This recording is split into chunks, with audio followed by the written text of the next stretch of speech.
Okay, the same night I had a dream about GOG. In my dream, I was listening to the radio, working by myself, and I was like 15 years old, maybe. I think I just got born again, and I knew nothing about prophecy. But my dream was the economy just crashed. The world economy just crashed, and then the radio shut off, like almost like the power just went out. And I turned around and seen a man that was bound by chains like this around his neck, going all. I mean, the links were this big, and they went all around him in a circle and bound him to the ground. And it's like, I was thinking, how you lift weights, but you can't get the weight past a certain point, but you're straining as hard as you can to finish the rep. He was like that, trying to get loose. It seemed like for thousands of years, straining to get out of those chains. And as soon as that market crashed, the guy on the radio was just like on the Hindenburg. Oh, the travesty, it's horrible. We tried everything to fix it. All the greatest minds in the world. There's no logical reason why the world economy crashed. It should not have crashed. There's no reason for it. And we can't fix it. And as soon as that crash happened around the world, no one else could solve it. The radio goes silent, and I looked over and seen that man. He's almost naked, and the chains just fell off of him like peanut brittle just being shattered. And I knew he wasn't up to any good. His eyes were like snake eyes.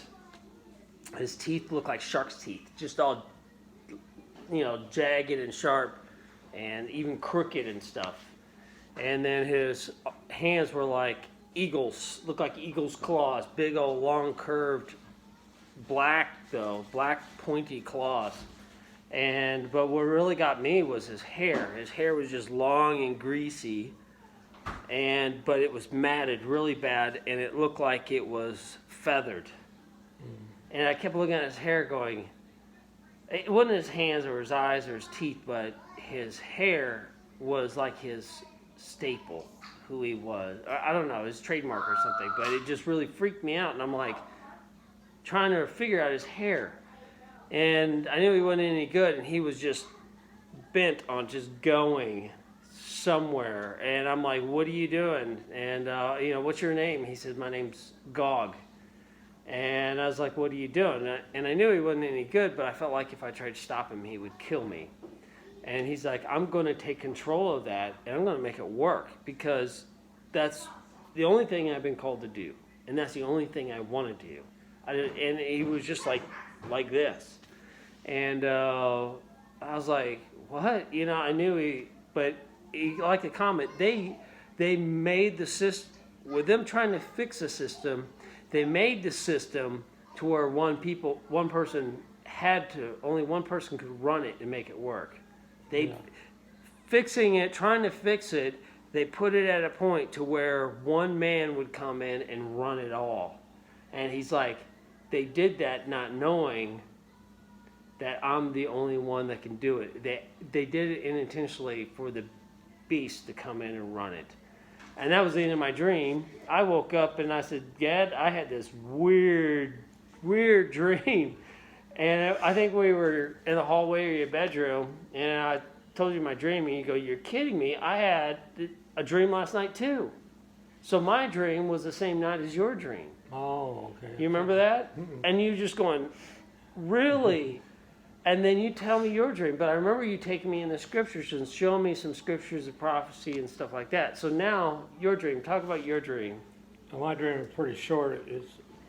I dreamed that there was a man called Magog, and everybody said, we got to stop him. We got to stop this guy. And I was wrestling with him, trying to stop him. And he laughed, and he says, you can't stop me because I'm material things. And people, they fight and kill and everything for material things. And this material war is going to go on. It's caused conflict in the earth and stuff. You said like material or a substance or a system. Yeah. A system or something. Well, it's more people after material things like gold or oil or whatever. You know what I mean? That's what was driving the evil.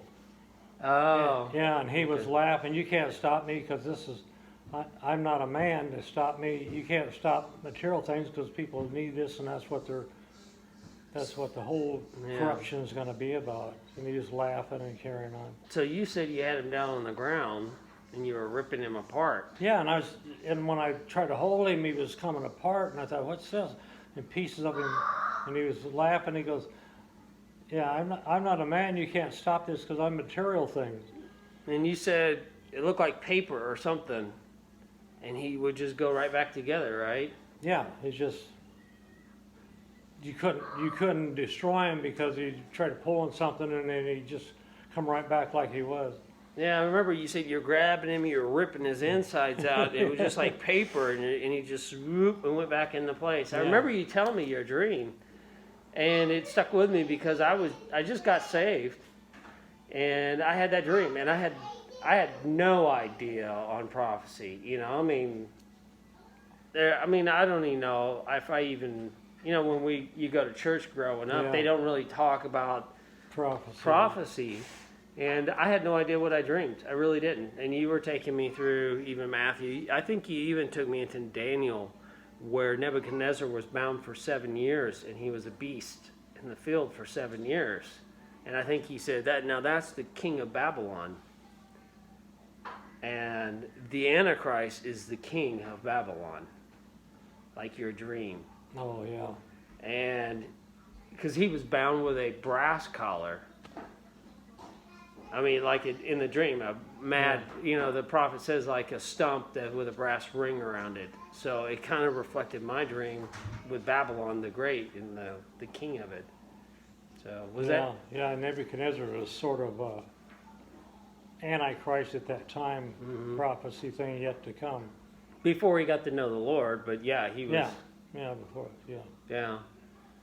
Was that your dream that you had with the? Yeah, but the Magog material things, that's what the world wars are all over. They want to dominate and they want to control the wealth and all that stuff, and that's what power. Yeah, and like in Revelations, it talks about how that the mystery Babylon and people commit all kinds of things. And the kings of the earth will mourn like when it's gone. Oh. They're after the material things. That's exactly, that makes sense, because when you look at the armies that come against the Lord, they're battling for power, for control over territory, over resources, over just whatever. It's happening right now. People they kill each other just to get a position in the government or whatever. But we're talking about nations even. Yeah. That same spirit of that system that will be so strong in the last days that the world will be bound by that Magog system. Talking about that mark of the beast. Yeah. And that's what the kings will mourn over, is their system being torn apart and their wealth all going away.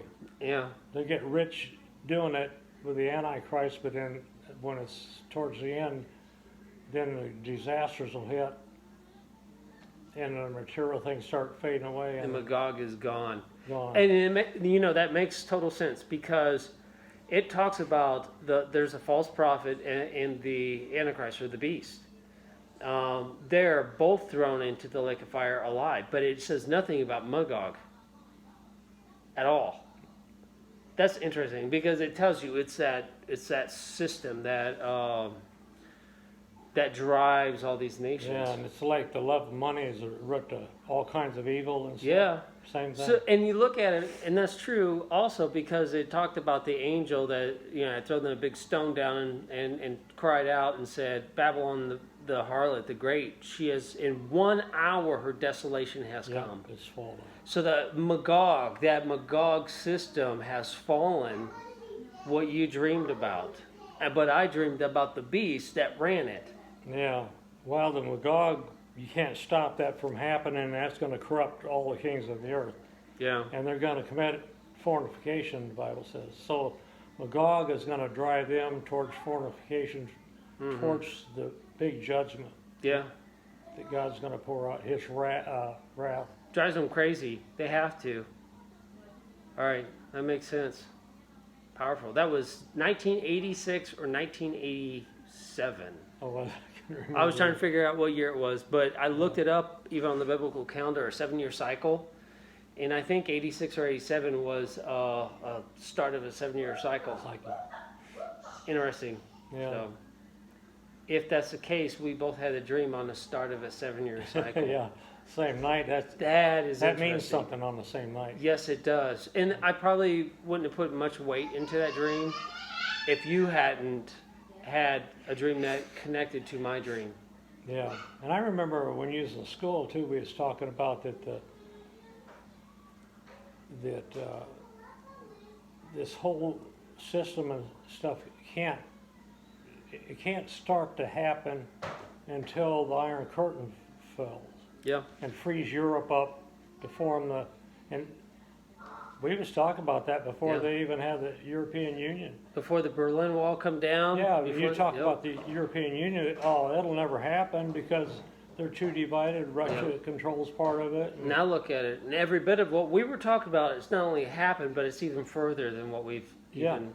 We knew it was going to happen, we just didn't know when, and it happened fast. And as of this week, the Federal Reserve is merged with the U.S. Treasury, and the Federal Reserve is working hard for digital cash because this whole virus, everyone's saying, Well, if they don't, the Federal Reserve goes broke too. it goes broke. They have to. Interesting stuff. Yeah, if the American dollar ain't worth nothing, then the Federal Reserve has no power. Yep. And that's why they combined it with the U.S. Treasury. $2 trillion worth of bailout. Yeah, Amazing. that's unreal. It's unreal. So, all right. Good. Got my dream.